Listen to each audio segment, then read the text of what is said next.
Hello ladies, welcome back and let's get cooking. So we're going to move on with our winter food to the evening meal, or I would call it the last time that I would consider eating anything solid. And obviously we will be going through your clock for your doshes together. But for me, this would be sometime between 4 and 5. I very much like to have the food before the kapha period. I feel better. It's just a me thing. So we're going to be making a green soup. Now this is actually a cream of broccoli soup that we're taking from Kate O'Donnell. But in the winter, ordinarily you would have a thick soup of an evening. Most evenings you will have something chunky, something similar to the dal, maybe not as thick. And it's because in the winter, as I say, you're burning more fuel. You're much colder. You need more energy, and the body is asking for it. Also, your flora and fauna are now set up to have more difficult to digest food.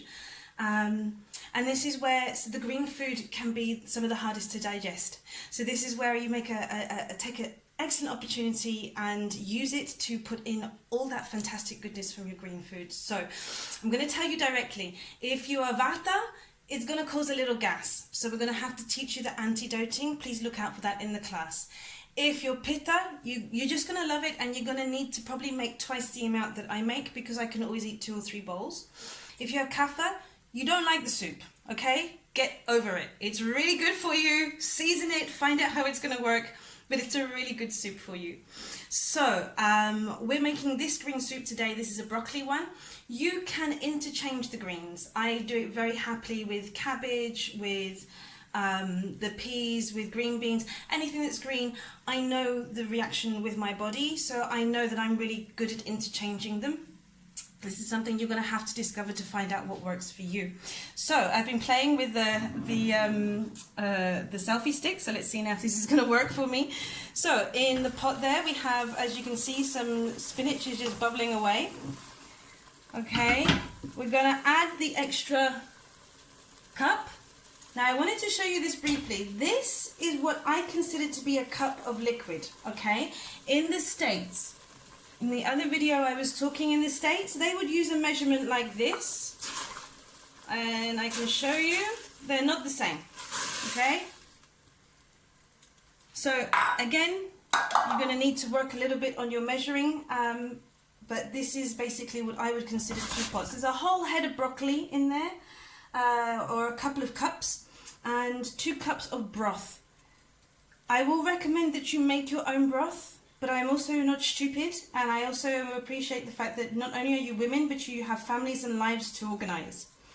If you have to buy stock cubes or ready-made broth, maybe use half and use water for the other half. The reason being is the salt content.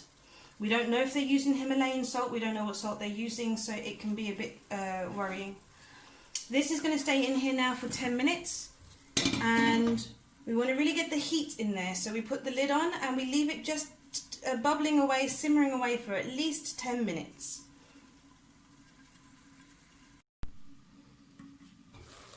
Okay, that's our 10 minutes up. It's a lovely burst of steam there for us. So you can see that's really quite lively. My broccoli is all tender, it's not overcooked, it's not too soft. Okay, so now we need to turn the heat off. In Kate's recipe, she asks for half a cup of parsley. I did not have any, and also I'm not a huge fan of the flavour of parsley. My favourite my favourite herb is basil. Basil, I love basil. This is my favourite herb in the world. It's fresh from the garden as well. So in Ayurveda we always like really the prana is really, you know, out there, super fresh. A little Himalayan salt. As I said, we were not sure what the salt was in there from the broth. I had to use stock cubes because it's the end of summer now, so I've used all the things that I had frozen, like my stock. I have to start making that in bulk again.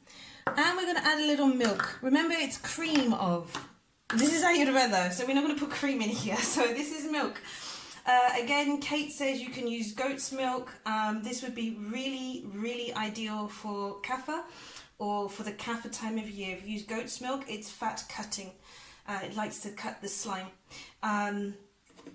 as actually we're having a bit of a change in weather here in Mallorca and we're in autumn.